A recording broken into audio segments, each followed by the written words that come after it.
and then some.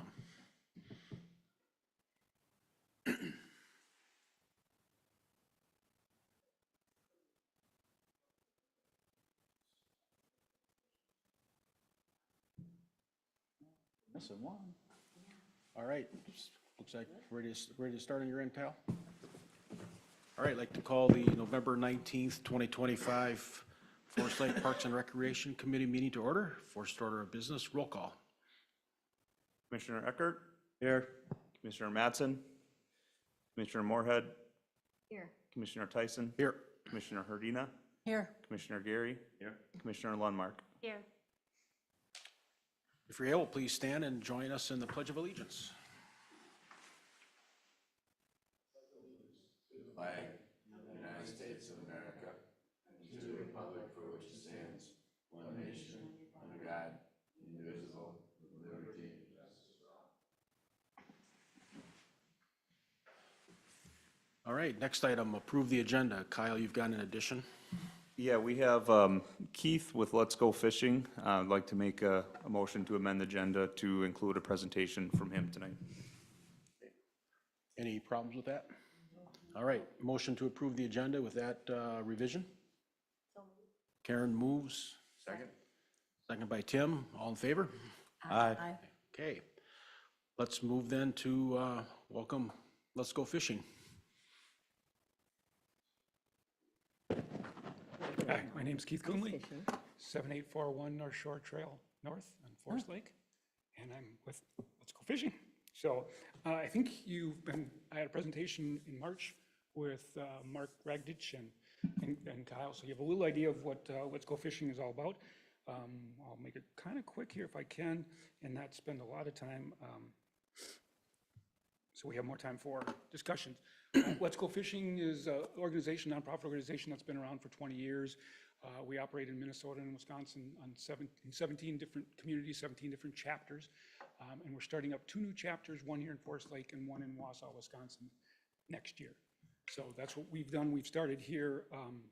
The organization has had, in the 20 years it's been in existence, has had over 250,000 guests that it's taken out. So we take out seniors, veterans, disabled individuals, and youth groups on fishing and boating trips, free of charge, typically on a handicap accessible pontoon. And so what we're trying to do is continue to do that here in Forest Lake. We've got 20 years of experience and knowledge that we can bring into each of the new chapters. And each one of our chapters is its own independent affiliate, which means we're responsible for our own finances. The good news is all the local donations that we receive stay local and stay within the organization in each community. So to give a little status on where we are, where we were, where we started, where we are now, and where we want to be, we incorporated in July of this year. We estimated we'd probably need about $75,000 worth of funding to get our first year up and going, needing $60,000 for a new custom-made pontoon, and probably about $15,000 worth of equipment and materials for our first year's expenses. We started out completely focused on funding because that's a pretty big ask. And we're at the same time trying to look for volunteers and look for guests, of course, the seniors, the veterans, disabled individuals, and youth groups. So as we're going through this, we've made some pretty good progress as of late. So our current status is we have four board members, one of them being Kyle, and myself, and Mark Ragnish, who you've already seen and listened to.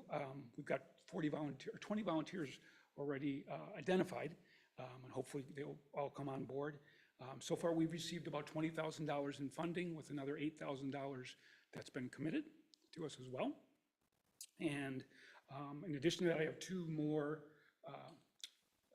individuals, 2 more insurance companies that want to donate as well, that just in the last week have told me they're going to be donating as well. I don't know what the amounts are now, but I'd say we're roughly have a commitment to about $30,000 in funding as of right now.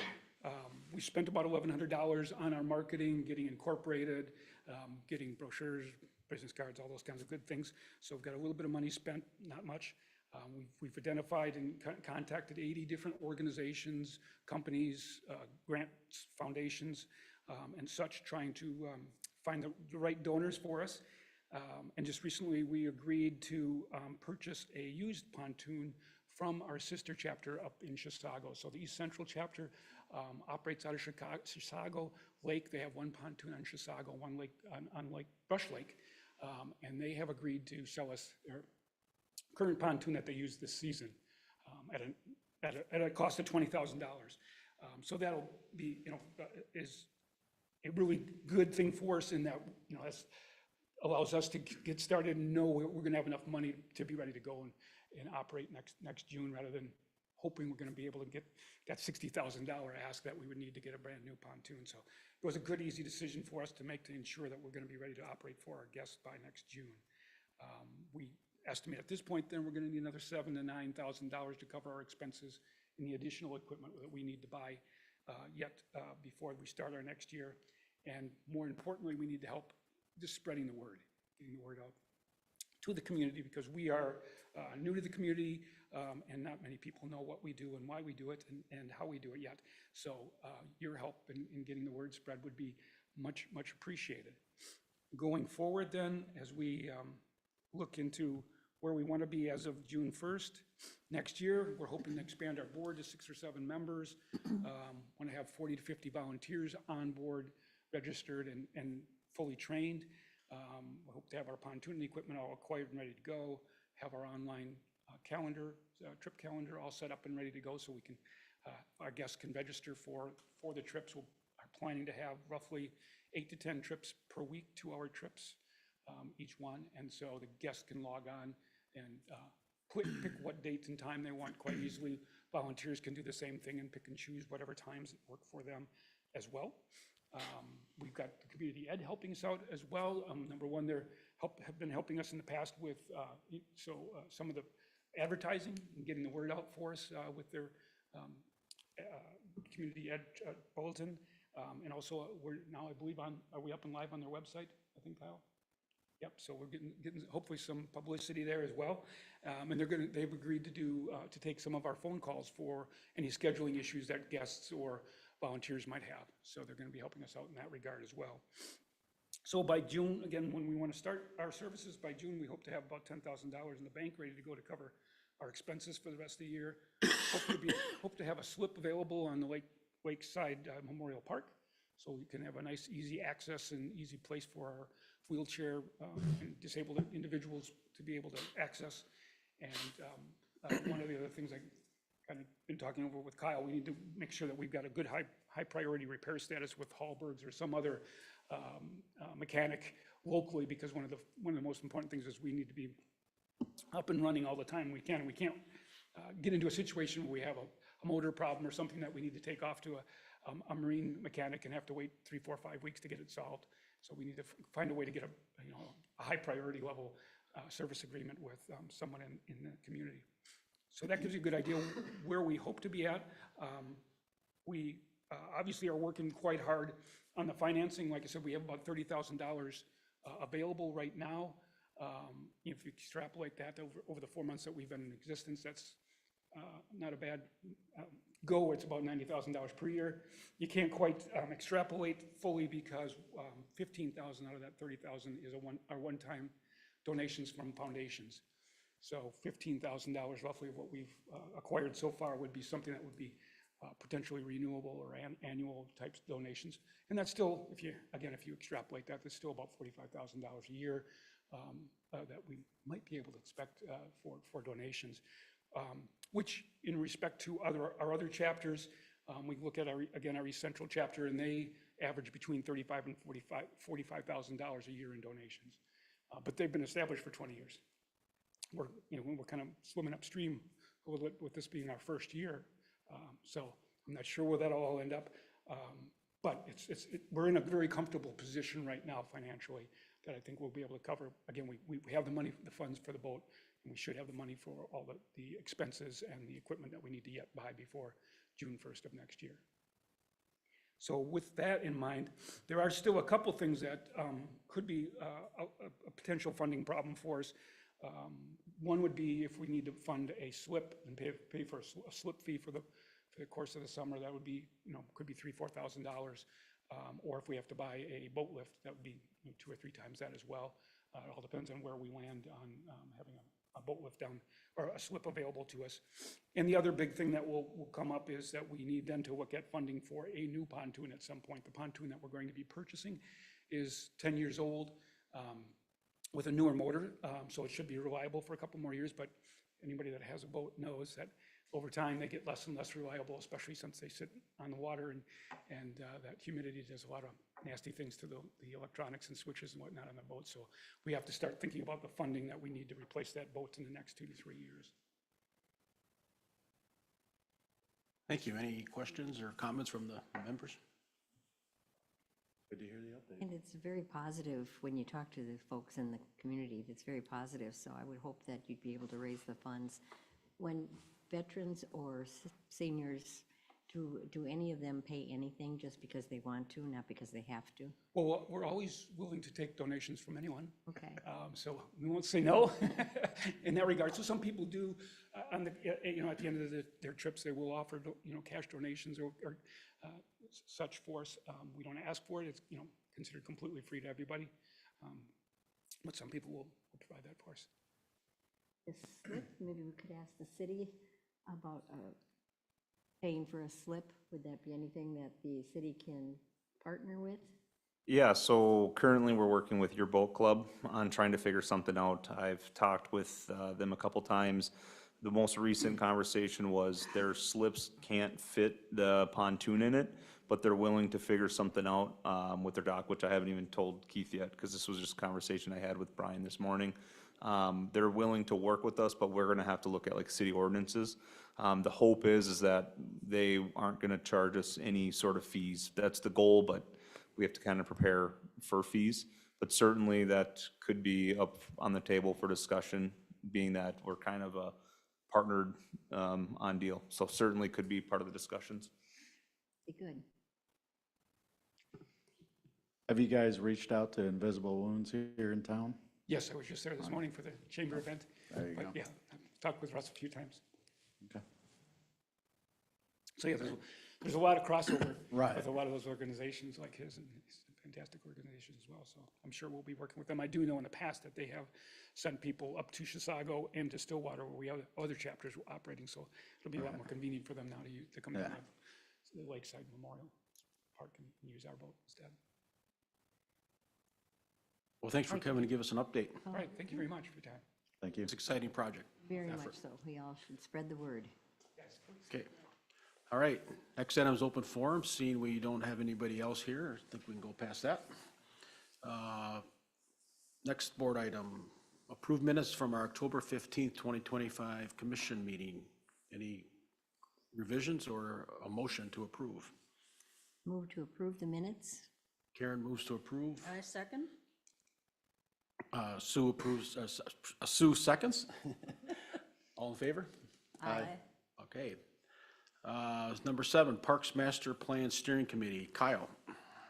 All right, so as we've talked about in previous meetings, we are diving into our Parks Master Plan that has to be updated. It was something that was started back 2020, 2021, somewhere in there, and it got left off as a 2022 draft. Part of that is to design a committee. That's the biggest thing that we want to get accomplished here tonight. You see we have a layout of what we recommend a committee to look like for that steering, park steering, just to dive into some of these meetings we're going to have with our consultants, Bolton and Mink. So really the big thing, if you guys have any questions on the Parks Master Plan, but I feel like we've covered it a couple times now. Certainly if you have any more questions on that, otherwise just discuss internally amongst yourselves of maybe who would be interested in that.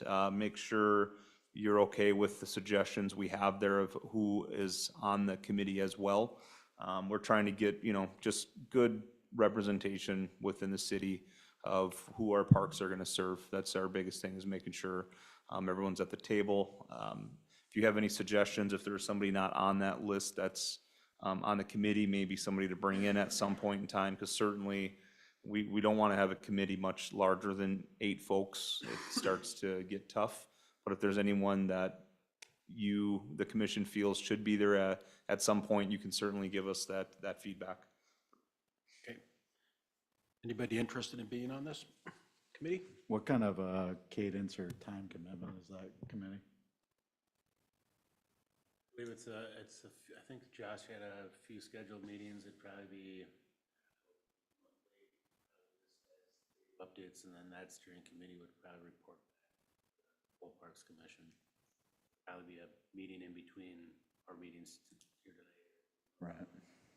There'll be some meetings that it's concert with the Parks and Recreation Committee, but more designed for the smaller questions for the group to representative for everybody up here. I would be interested. Throw my hat in the ring for, I'd be interested as well. That sounds like two. It's two. Somebody like to make a motion for that? Karen, you're good at motions. I can make a motion that we appoint 2 members here to be on the steering committee. I'll second. Okay, so the motion is to appoint Sue and Aaron to recommend approval of the proposed steering committee structure and direct staff to proceed with recruitment and appointment of members to serve on the Parks Master Plan Steering Committee. All in favor? Aye. Aye. Opposed? Okay. Thanks, Sue and Aaron, for stepping up to do that. So staff just, will get probably an email shout out to Josh tomorrow with Bolton and Mink. And there was discussion, early December getting together. We want to get some movement going on before the new year for sure. So I will, send you two a note, and then I will probably just let the whole commission know to our meeting plan, and then certainly can just, again, go from there, bring back some notes from those meetings. Okay, thanks, Kyle. All right, agenda item 8, staff report on Bayview Park Project. Public Works Director Dave. I got a frog in my throat, so I'll get through this. Last month we were here and we kind of went through Bayview Park of the wants and not wants, just a high level. And understanding that we want to do some type of community engagement.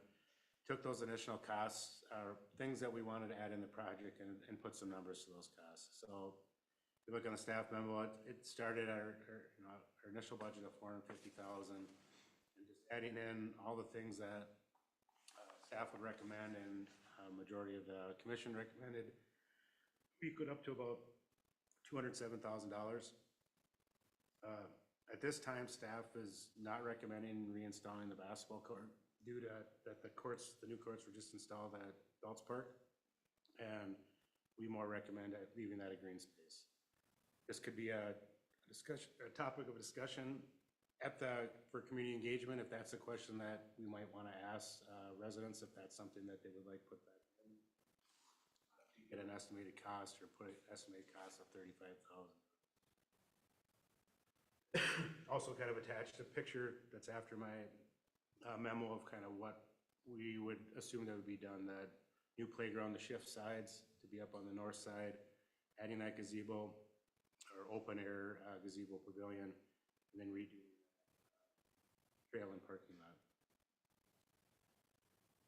So with that, we kind of have some discussions or direction that we're looking from. First, what your feedback is that concept that we kind of put together. If you like that flip-flopping of the playground, overall design of that, and what your thoughts are on the basketball court, if that's something that should get put in that community involvement.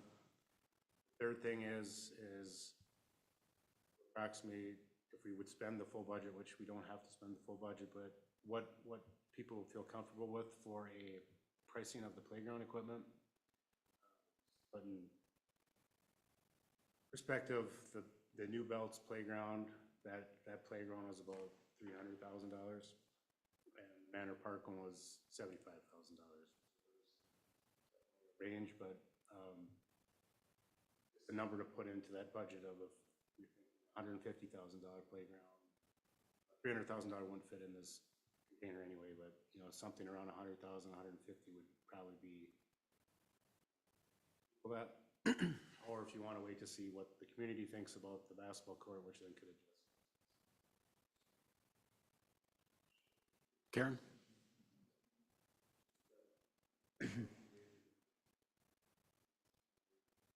Oh, I don't know if I put it in my memo. Big reason for wanting to switch that to the north side of the playground is that the current playground is in the lowest area of the park. Every time it rains or spring melt out, mulch. So that would be to get that on the high side, so you won't have those issues in the future. It does stay green space, that's fine, it gets wet, and if you did put a basketball court in, you just have to build that up. Second bonus to that is if you relocate it there, you'd be able to keep the playground open.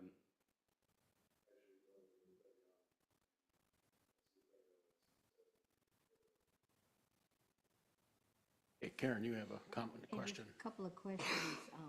First of all, in the minutes, it was stated that we had a couple of ideas about how to get a community survey done or a community group there at the, and there was also the QR code, what are those things that people my age hate? QR code. And I'm just wondering if anything has been decided as far as what we should do, but I think the green space, I would agree, the basketball court, first of all, the ball always went in the neighbor's yard, and they didn't like that. And secondly, we do have the nice facility over there, so I'd be in favor of that. But I would really like to wait and see what the community that around there thinks. Aaron, looks like you have something. Yeah, I was just gonna ask, because we're gonna have a green space, would there be an opportunity for maybe a Gaga ball pit?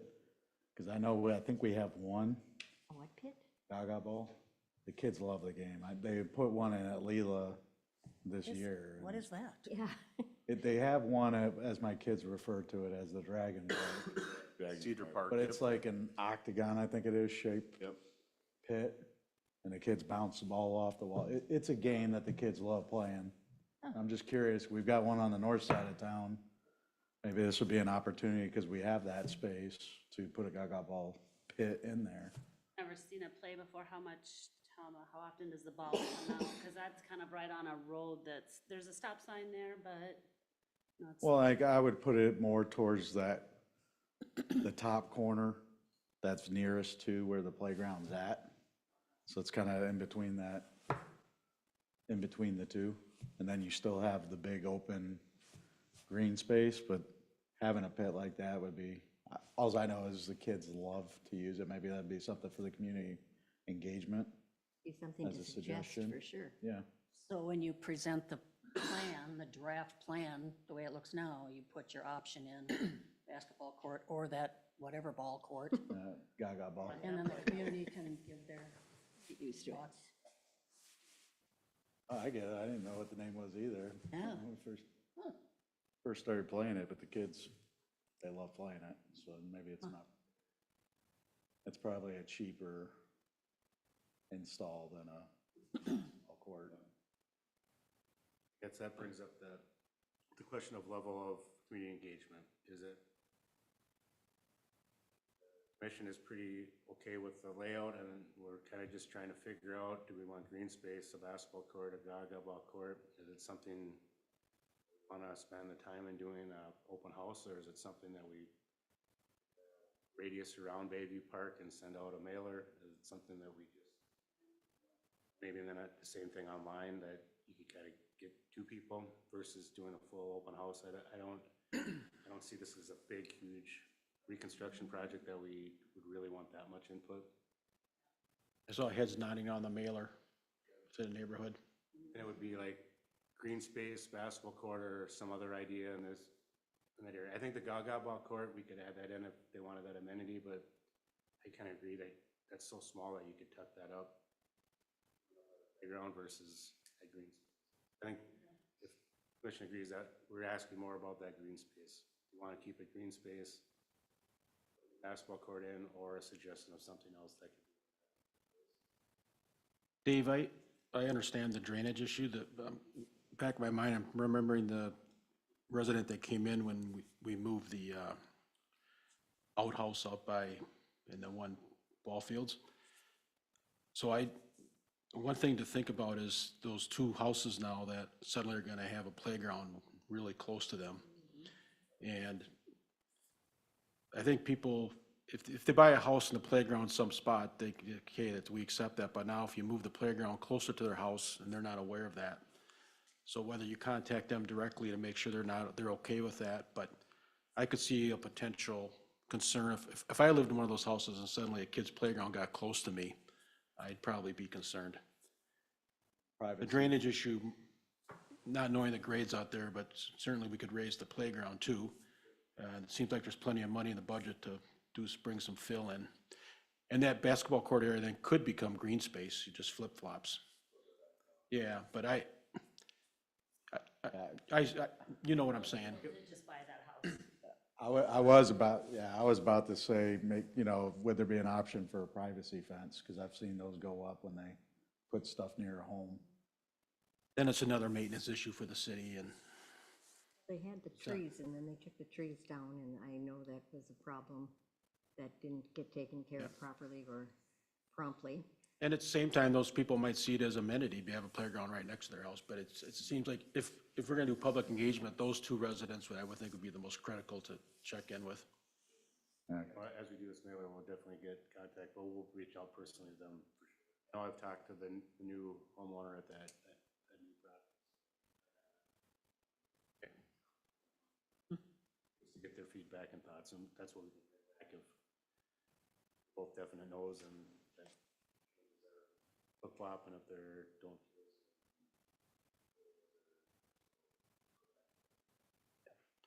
Then your question on the budget as far as how much to play on, you've got a good handle on how much playground equipment for that size you've gotten.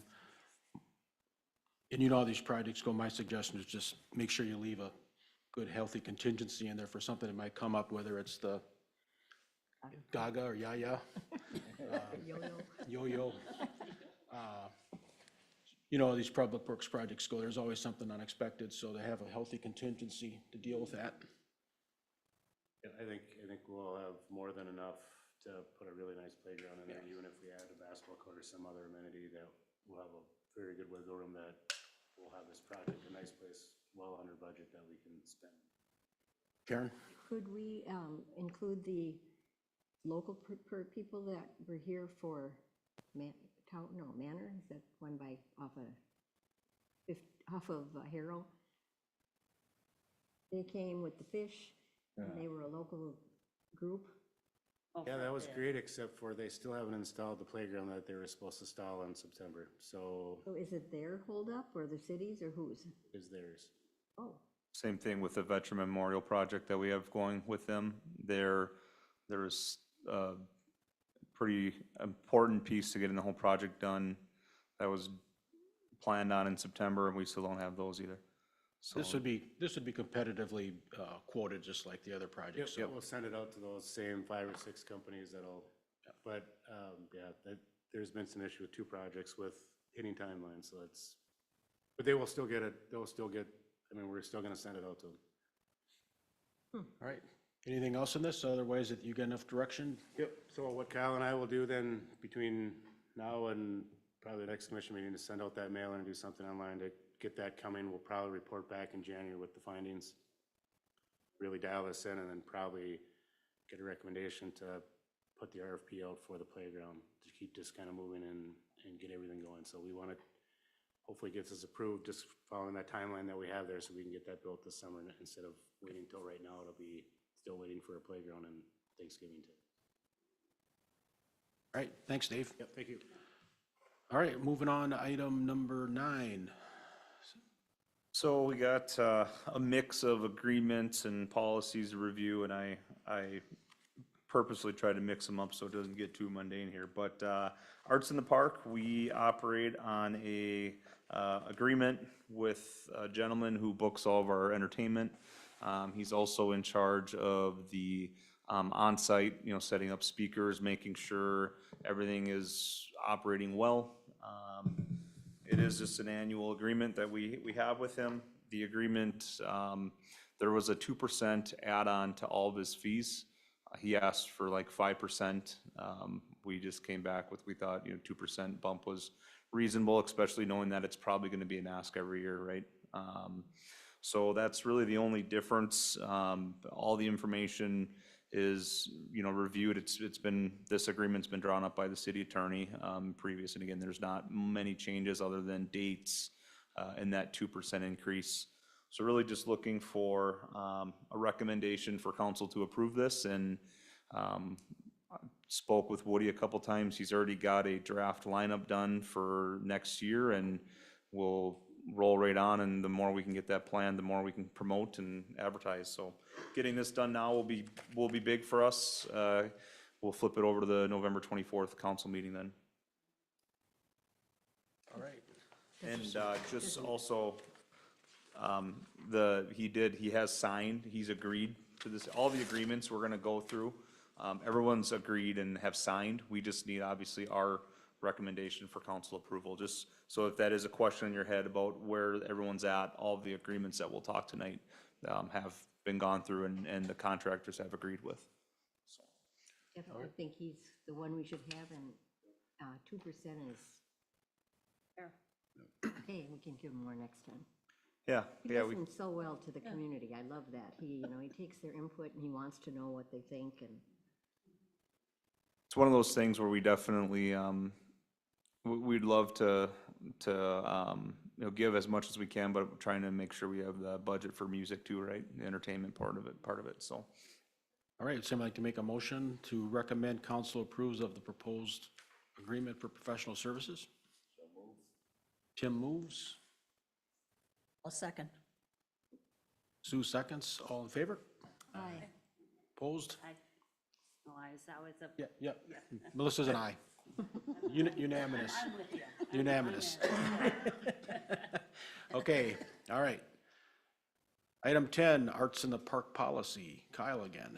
Speaking of arts in the park, there's several, we've talked early on, when this commission started, we're lacking policies, and while, myself, I'll scoff at policies, but it's nice for consistency, right? And, making sure that we're across the board, justifying what decisions we're making, why we're making them. Certainly, it does help just to have that, on paper. And again, it's a nice guideline. So it's just, overall, just how does the event work? What needs to be done? When does it happen? Certainly, this is something that this past year is my first time running the event, so there could be tweaks made as we go, but this just gives a really good idea of what I have to look out for, and again, down the road, what people need to prep for. There has been a vendor handbook that's been signed by all the vendors year to year, so this isn't necessarily going to replace it. It just, again, talks about the overall policy of the event. So just looking to get that policy in, and again, recommend approval for it. Any questions for Kyle on the policy? Is, each of these vendors, they get an invoice for the season, and they're asked to pay up front for the season? Correct, yep. Has anyone asked for a refund for maybe they can't show up on one of the nights and? Within the handbook, it does say, after a certain point, just no refunds, and a lot of that's just because it's promotions that go out. In its standard market procedure of once you're in, you're in. Our rates have been pretty reasonable in the past too. We have had, we had a vendor last year come to council that she wasn't happy with her spot, really battled it out, and we ultimately just said, all right, we'll give that refund back, just because it just was one of those things where clearly it was gonna be a problem. But yeah, typically, most people, they're chomping at the bit to get in. So we actually closed our first round of applications October 31st. We had 67 applicants, which we had 88 last year, but that closed like in January, which is people are more thinking about it. But we're at 67, and I think we opened the wait list a week later, and we already have 8 or 9 applicants on the wait list. So really, for people to get in, they want to get in. read the entire handbook, but is it still in there that they have to pay by January 1st? I know, There's nothing saying that they pay January 1st. What was communicated to the vendors was they're not gonna pay until after January 1st, because that was a question with moving up this application was, do I have to pay now? And it was, no, we're gonna start payments after January 1st. so there isn't any cutoff at January 1st if you haven't paid your, Nope, there will be a cutoff given, though, once we do send that invoice out, we will expect payment sometime, it's gonna be by March or April. And a lot of that reason is so we can get promotions going, right? We don't wanna promote someone that's not gonna be there and stuff. So it's just telling the vendors that, hey, you're submitting your application now, but we're not gonna take payment till come the new year. really good, because I think that was very offensive to some people to have their money being used so early on. I know you've got problems to make sure they come and all that, but I think that's easier handled than make people upset about using your money so early. That's great. Yeah, no, we never asked for money up that early, so I got it all in emails. Good. It was come the new year. Any other questions? Otherwise, we would need a motion.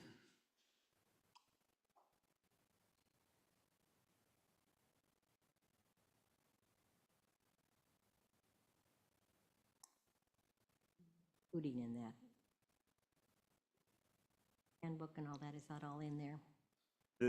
The handbook wouldn't, we can certainly send that out for review if the commission would like, but the handbook is not included in this policy. So help me, what is included in this policy? Just like 3 bullet points. Yeah, it's just to give an overview of exactly, okay, so what is Arts in the Park? Well, it's gonna be our event, and this is when the applications come out.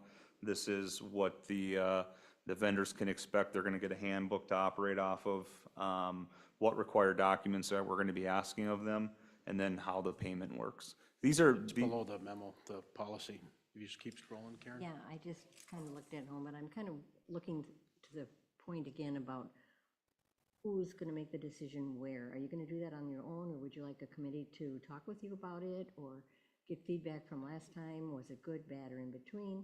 I know you did a survey, it came back pretty positive, but always. so I think really we can certainly talk about it, but the purpose of the commission wouldn't be to necessarily make, certainly suggestions is just fine, but it wouldn't be the commission making any decisions on vendors or anything like that. Not necessarily making final decisions on policy, certain suggestions, and again, the handbook, we can certainly bring up and take suggestions or feedback, what commissioners are getting. But it would be something that ultimately, I do make the decisions on that, based off of, what we find from other markets and what makes sense of what we're trying to do. It would be kind of nice for each of the commissioners to just have a little packet, like the handbook as reference, and the policy, just, Yep. in case anyone's fronted by someone asking questions, they got the handbook in hand and good reference. Yeah, we can, again, send out the handbook of what we currently have for review. Can certainly do that. To me, this policy is more about the general questions, right? I'll get vendors ask me, how does this work? How does that work? Do I get a handbook? And this is kind of one of those, here's a generic overview of what Arts in the Park is. It's an update of the handbook they've had before. Because they've had a handbook. This is the policy. The handbook is still exists. So the handbook is gonna be something completely different, right? Again, the policy is gonna be if someone's reviewing what is Arts in the Park, I'm a vendor, what do I have to do to be at, because I get numerous emails and calls throughout the year, what do I have to do to get into Arts in the Park? Well, we can just say, here's the policy, review it, this is kind of how it works. These are just more, I guess, of frequently asked questions, but then again, it just kind of lays out, we're gonna have dates posted for next year, this is when our application's gonna be, just so it's a consistent year to year versus we fly by the seat of our pants and just say, we're just gonna do the application now because we have time. It just kind of gives us a timeline built. The handbook is something that's, not tied to the policy, other than there is a handbook for vendors to go through. The vendor handbook hasn't changed year to year. There's been some tweaks about what certifications are required, or just some updated information from like MDH or cottage laws and stuff like that. But the vendor handbook would be, once the vendors are approved, they're gonna get this handbook, they have to sign off on it, and then they'll get their invoicing and all that. Question, because I know it was, they were gonna have to have liability insurance, they didn't have to have liability insurance, and now are you saying again in this policy that we have to have liability insurance? No, so we talked with our city attorney when I went through that, and there was a lot of back and forth about who should have it, and ultimately by the League of Minnesota, the League of Twin Cities, the Minnesota cities, they ultimately said that for something like this, those types of food vendors that are table tent, just, they don't recommend doing the liability. There was kind of, again, some do, some don't, but then when we talked with our representation on it, they ultimately said, yeah, just don't do that. However, food trucks do need that just because of liability of parking lot. The handbook, like lays that out. Correct. So the Yep. handbook is more for that. Yep. This is the policy, so we say, as how we, when we do it. Yep. Policy of it, not the handbook piece of it itself. You know, just saying, like, you're gonna get a handbook, you get 10 days to read it and get it back to us, because in the past, the reason for that, we've had vendors get approved and then drag on for like 2 months. We have people on the waiting list, and then all of a sudden, when it's time when we're like, hey, we need to finalize, oh, we're gonna probably not, not come back. We've had that happen where it's just like, most people, they wanna get in, they wanna get it done, we wanna get it done and checked off, so we're not following up with the same person, time and time again. So this just gives us a policy to lean back on and say, hey, you've had your 10 days, you haven't got it, we're taking you off. Well, now they can't come back and say, well, why? Well, there's a policy on it. I think the way to look at the policy is both ways. It tells the resident how we do what we do, and it also tells the city, when Kyle and Dave get hit by a Tesla after we leave this meeting, how does the city do what they do? So we can look at, somebody else in the city can read this and say, how does Arkansas Park run? You read it both directions. So we're saying this is how we do it. Somebody else can read this and say, okay, this is how it's done. That's how, kind of how all of our policies are being set up. So Kyle and I are gone tomorrow. The next person can read the policy and say, okay, this is how we donate a bench or whatever, but also on the other flip side, a resident can read that and go, okay, this is how I can donate a bench.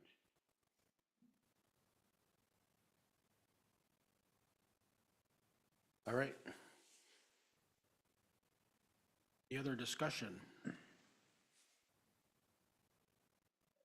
I know we got a lot to do here on this thing, but I'm just gonna ask my question one more time, because you just said again, 10 days and you haven't turned it in.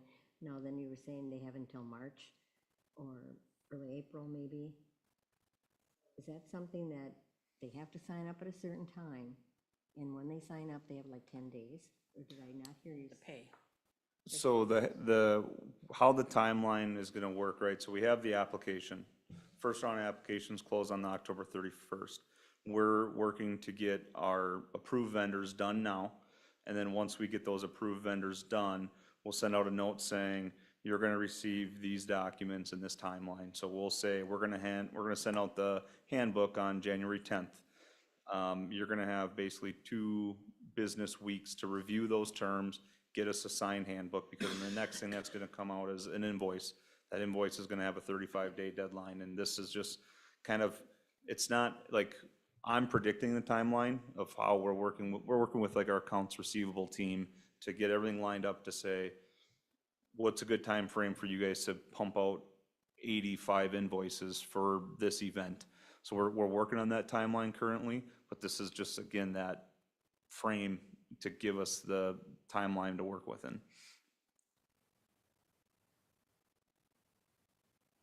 All righty. So we need a motion. Written out here, I make a motion to recommend the council. Okay, Melissa makes that motion. Need a I'll second. Aaron seconds. Any more discussion? All in favor? Aye. Opposed? All righty. Next item is number 11, athletic facilities user classification policy. All right, another policy. So this is the document we brought to the commission in October. No changes were made. Commissioner Eckert had asked in that meeting about the difference. I just kind of fumbled during that to point out that it's majority versus, residing in the city and not residing. So really, there was no changes made. We feel pretty good about the policy, reviewing other cities, how they classify users. The big thing is, like, obviously, again, we're probably not listing out every single user group out there, but it's at least giving us a guideline to say this is where this user group falls in, right? We don't know if there's a soccer team coming from wherever, but they're gonna fall in line to this classification somewhere. And again, it's just that guideline.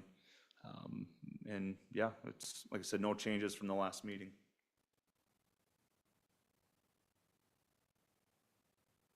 Any questions for Kyle or Dave?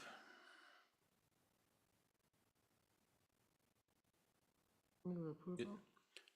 Karen's moving, Karen's moving approval to moving to recommend council approves the proposed athletic facilities user classification policy. Second. Tim seconds. Any more discussion? All in favor? Aye. Opposed? All right. See, I threw Dave in there for questions, so that's why I went quick. All right. Good job. All right, number 12, staff report on Veterans Memorial Agreement. So this is referring to the project that the committee has going on down at Lakeside Park. It's actually fairly common to see these types of committees using city parks for this type of project. And most cities do have some sort of long-term maintenance agreement with said committees. Sometimes those committees are, they are a organization, meaning they're an official nonprofit or a 501c3 or, whatever to classify themselves as an organization. Within our city, the committee is not a official organization, but they are backed by the Legion and the VFW. A lot of what they do is, that's where they get their funding from. They also obviously do private funding. But the city feels it's very important, and the committee does as well, to have this very laid out agreement of, all right, who does what's the responsibilities. Again, this is an agreement that has been reviewed by both the proper Legion and VFW chain of command, and they have agreed to it. They've signed it. They're looking forward to getting this project wrapped up. Another important piece, this type of document is needed, being that the committee ultimately received grant dollars. They are the ones that receive those funds, and they need some sort of agreement like this to provide the state to get that grant. So that's kind of another reason why we're making sure we're getting this done now.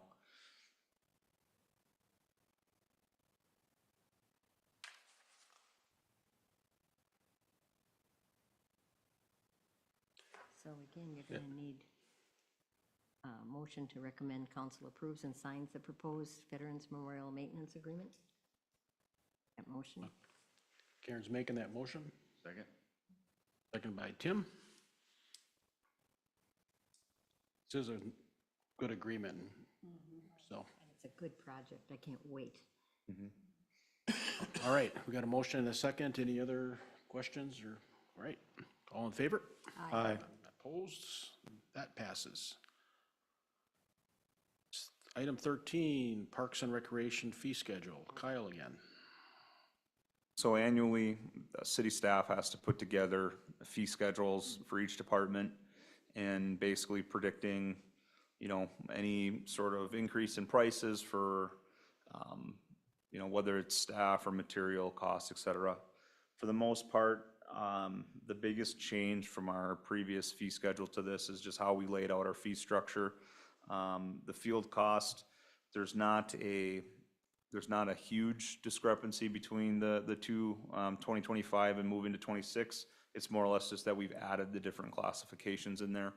But yeah, you can see overall, all the current rates that we have built in for the Parks Department.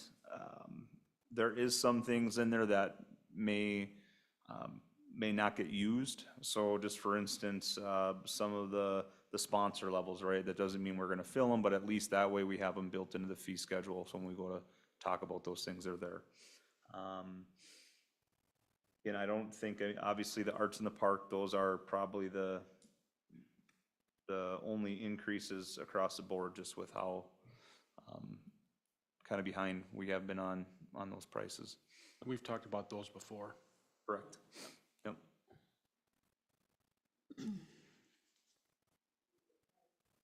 Again, looking at the Fenway Park, have they looked at the schedule?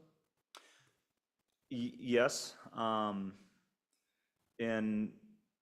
with that facility use policy that we just recommended approval, we do have in there that we do have some wiggle room to work out like a large, any sort of group that consumes a large amount of rental. There is a chance for some sort of discount. And so FLA is going to end up receiving basically a 50% discount off their classification. They are aware of that. That's based on them using 2,000 some hours of those fields. It's still going to be an increase of what they've paid in the past. But they have been okay with that. And I actually did, just because Cindy couldn't be here tonight, I just asked her for an email of confirming that everything's been going good. And she just said, sitting good with the city. It's a work in progress as we try the new process with our sports. We look forward to continued positive partnering with the city. So it is something that FLA has been pretty positive about.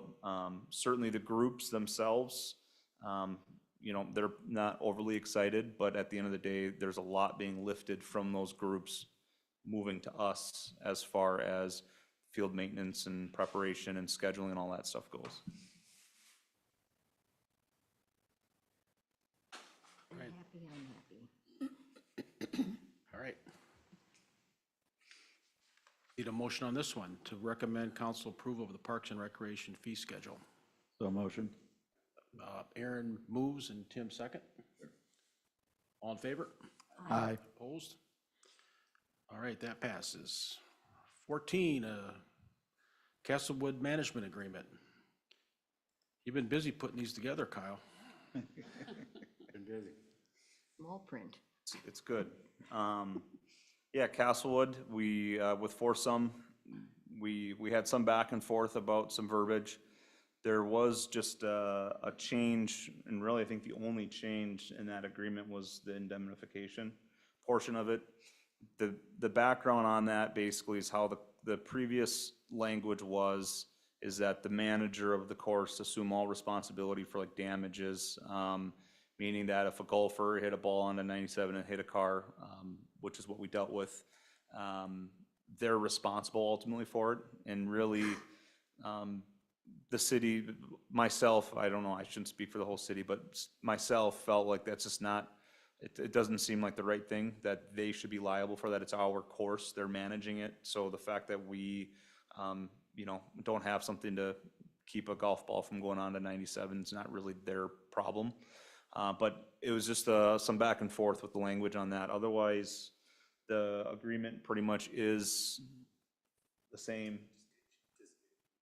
Yep. So date changes. City attorney was very involved with the back and forth, so it's been all reviewed. And we feel really good about working with foursome. They've been a positive impact to the course and operations. So. What happened to the irrigation situation, and also, are they going to continue if they make a certain amount for this season, that the city will then take what's on top of that or something? So yeah, the agreement just states is that the foursome, they're guaranteed 50,000 to make, and anything on top of that, we do split, and that didn't change. So anything that they make in addition of their expense and revenue, we'll do a split. That stays the same. The irrigation, are you referring to the project? So that's something to discuss for next year's. We got to have, I think December 8th is when the budget will be approved, and that's when we'll look at our next year project. So nothing's moved with that. That will come back to this commission, I'm assuming? Or how does that work with that project, the irrigation project?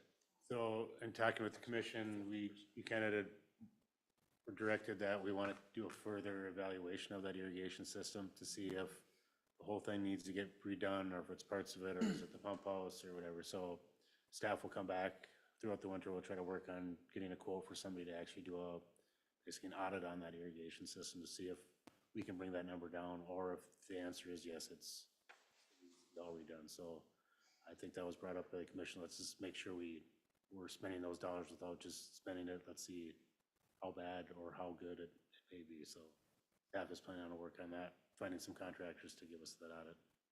But I don't foresee, even if it says it's 100% bad, that would probably be moved to a 2027 project at this point. You. Any other questions on the agreement? If not, entertain a motion. That's a longer one. We won't read it right now, but it's in the memo.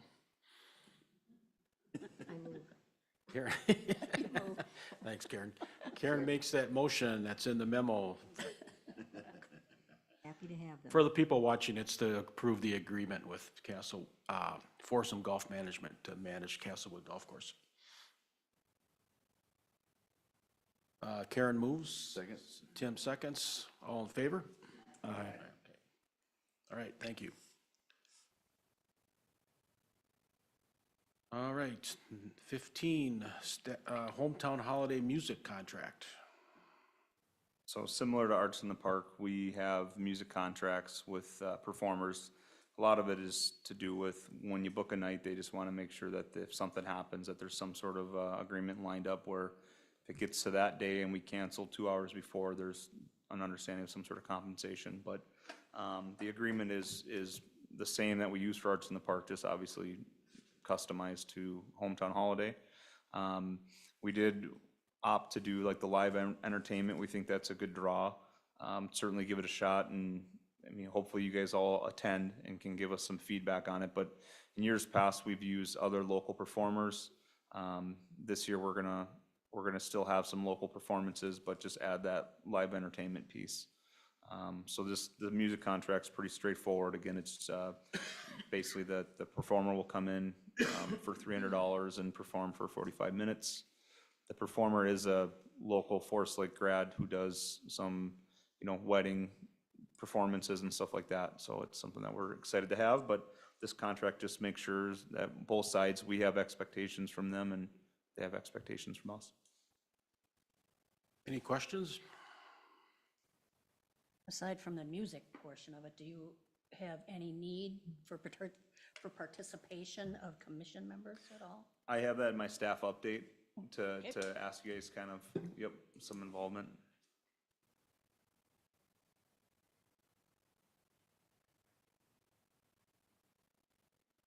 Clear. This one's easy. All right.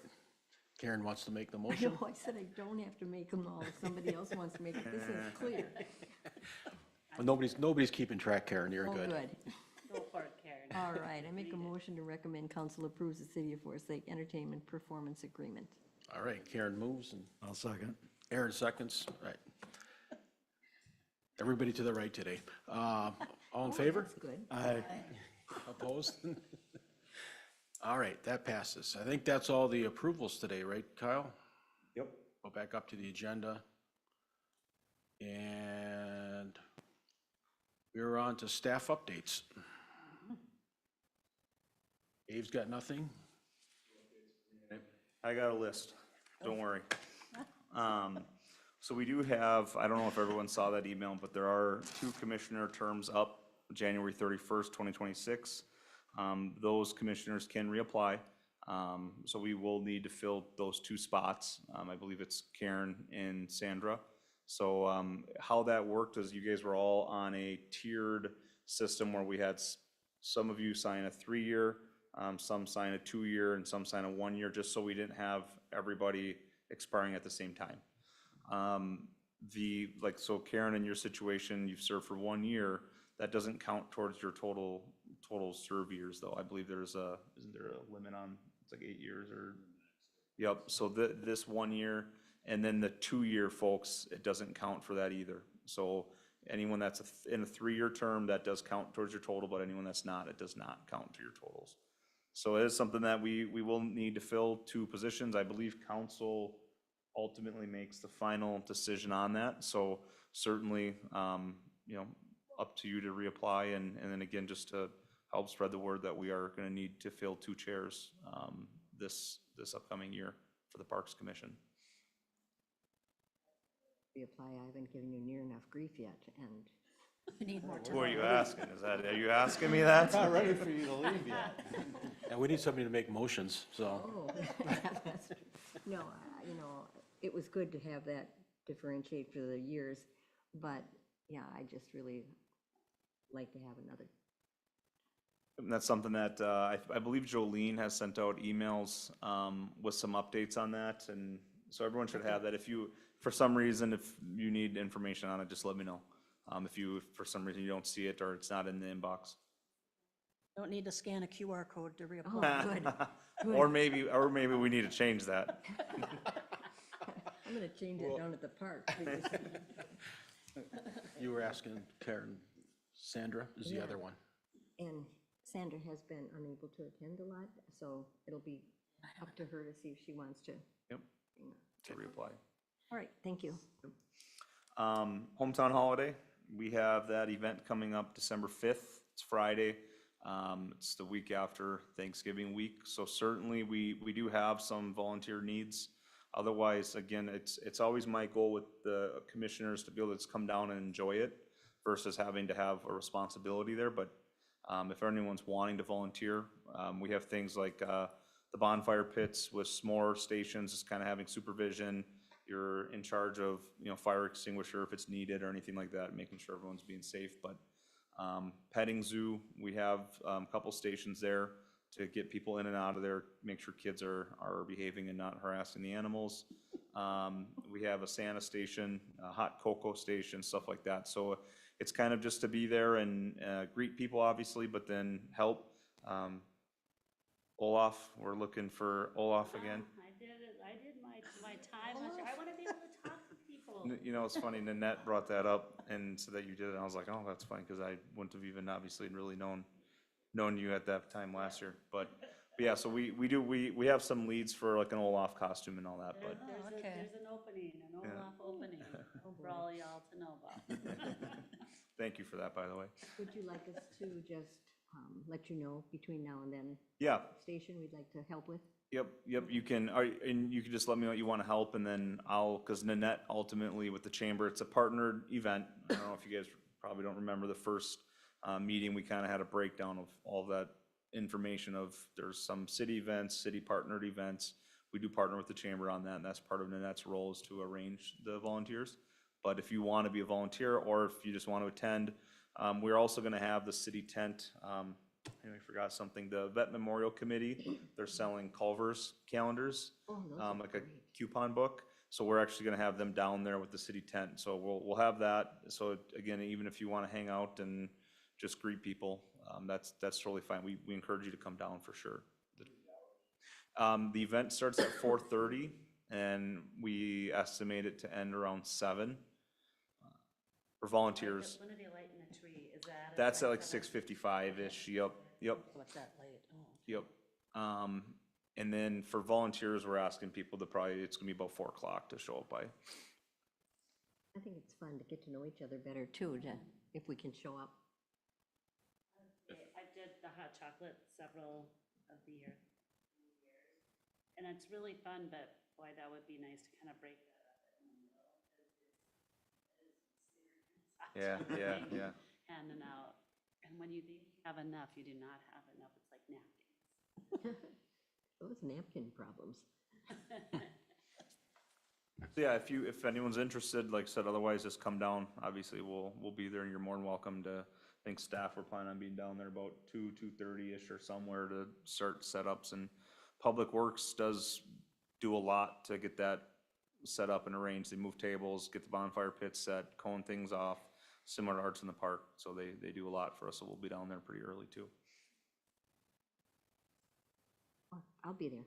Awesome.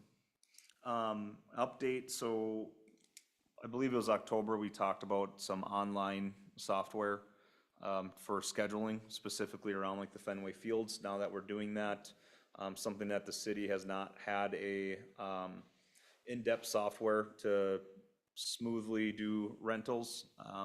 Currently, our software does great for gazebo rentals and park shelter rentals, but we did just today had a presentation on that. It is a hefty initial investment. I feel like it's pretty worthy. There's a lot of information that this system takes care of for you versus you following up on a lot and having to plug in a lot of information. The initial investment, it's $8,808, and then an annual fee of around $7,400. So that's something that we're still trying to get some more information on with this company. It's Civic Plus, who is our backing for our website, and then they have another portion of that, Civic Rec. And what the system does is basically you plug in all your information and users will go through and they'll check the box of what they are, what group they are. It automatically classifies them, automatically kicks out bills, automatically puts in their time slots, if they need field prep or not. And then staff can easily set up, the system will kick out emails to those that are going to be doing the field prep and can just do a daily email to them saying, these are your fields that need games and stuff like that. So it is almost like replacing a part-time staff member or just taking time off my hands in that sense of tracking. Certainly we'll have to be hands on deck. It's not going to just do everything for us, but it does take off a lot. So it's a hefty buy-in, but I think from my experience, having that at your fingertips is worth it. So just that's an update for now. There's no ask or anything like that tied to it. We do another call tomorrow to do some more discussion on it. So Thanks for that update. yep. Did cover the selling Culver's calendars. Those are, again, the veteran committee, they get to sell them for $15. Culver's just printed out 400 of them and just donated them. So they keep all of that revenue from the sales. Culver's gets nothing. Obviously, it's advertisement for them, but that was obviously a very generous give. And they get coupons. Correct, yeah. So when you buy the book for $15, you get about $60 worth of coupons to Culver's. So it's really a win Oh, so good. kind of for everybody. So there's only 400, so we think they're gonna go pretty quick.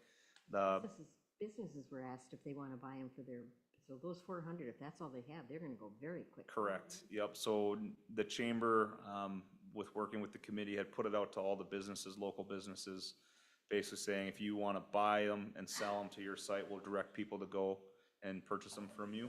Ultimately, it's kind of how they're moving that. So we think they're going to go pretty quick. Kind of a little celebration for the arts in the park. I don't know if we brought it up in October that it was up for a nomination of a community award for event. And yeah, it did win the Green Award. The definition of that was it celebrates chamber member businesses and organizations that lead by example in environmental stewardship, including implementing community-minded volunteer efforts into their operations by showcasing how sustainability can be good for business. These leaders inspire others to adopt similar practices. Voters shared that glowing remarks for uniting the community week after week throughout the summer. Voters highlighted that the event has grown so much in the past 2 years and remains a shining example of good in our community. Others noted that it brings people together while leaving the park clean and respected. So it's just kind of for city staff, public works team again does a lot, and then we have our park rangers that stayed there till 10:30 sometimes, trying to make that park spotless, and anything they missed, public works obviously is right on top of it in the morning. So it's a nice recognition for the city for that event. One other thing I have is, so staff is going to be meeting with Leela and NLA, the two local charter schools, and that's going to discuss field usage, where those charter schools have really had not a lot of opportunity for field usage. There has been some for the baseball, but like, the NLA softball team has had to go down to Lino Lakes to practice and play their games. But part of the policy that you guys have recommended, builds them into the usage plan, where before, FLA had those fields and basically just booked them solid, so they never really had a good opportunity to get in, to those fields. So that's something that I'm looking forward to working with those charter schools on. They're super appreciative and excited about it, because it can really make a difference in their programs of having a nice home field to practice and play on consistently. And again, when you talk to them, remind them how pristine those fields are and how they'd have to be left in exactly the same order, because they would have a much smaller staff to be able to do that. But I think they'd have to be number one on the list, that Yep. they're not just an old practice field somewhere. Yep, so we had the NLA Leela combined for a baseball team, and there was a high school baseball team. They used Field 5 this year, a little bit, and they were great to work with, super respectful of our asks of, earlier in the year, not doing certain things to tear up the turf and stuff like that, so they've been good to work with. But yeah, thanks for that. That's, wraps up my updates. Okay. Parks and Rec Commissioner updates, when we start. Aaron. Good. Aaron. Just had some communication today about QR codes. I would have mentioned before that I think it was Dave that had the idea of maybe having one up at Bayview Park. So if people are walking by, they could do it. I mean, that's just an aside. I like the fact that we're gonna send it out, but not against them totally, but there is a whole segment of the population that doesn't use them, so. Yep, we brought that up too. That would be for next year for sure, when Sean Silvera Park is up. Right away in the spring, we'll get the marketing at the park that'll say, this is the next on the list, or something like that, with that QR code, to try to get the community involvement right away and get that feedback throughout the summer. So we're not here next fall asking you what you think. We'll already know what that community who uses that park really wants at that park. So I think that's gonna be super helpful, that we'll finally get on that right schedule of getting the information before we come to present to you. We'll have everything already. And where is the bike racks for belts? Where is that at? Because my little homemade sign has moved around a couple times, but I haven't seen any bikes on there, so that's good. But when would we be able to get the bike rack? We'll get them up next spring.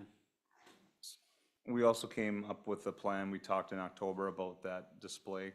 We have a plan to get the signs up for like park rules, if you will. And I'm assuming that would go up in the spring also, that sign, because it's got to get drilled in. And so, yep, next spring for sure. Yep.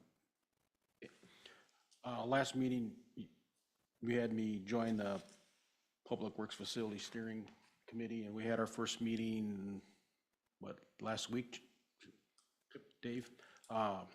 Big cross-section of community members on it to start guiding the new Public Works facility. I mean, we sit here every meeting talking about making our parks great, but you need to have a great building to maintain those parks. And if the question is, do you really need a new building? All you gotta do is look at the current Public Works buildings. But even before the committee started, when it first talked to when the council first got a workshop on this, professional construction manager, they reported that they've done over 300 assessments of public buildings in Minnesota, and only 10 times have they recommended that the buildings be demolished. Forest Lake has 2 of them. So the need is undeniable that we need a new public works building. Is there a price tag to it? Certainly, but there's also a cost of not doing it, and it's only gonna get bigger.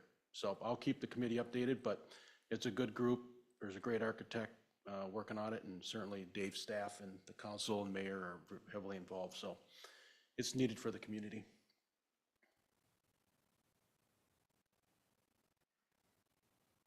Sue? I don't have anything. Tim? Melissa? Forward to the hometown holiday. All right, with that, somebody besides Karen want to make a motion to adjourn? So ready to. Tim? And a second? I'll second. Sue will second that. All in favor? Aye. All right.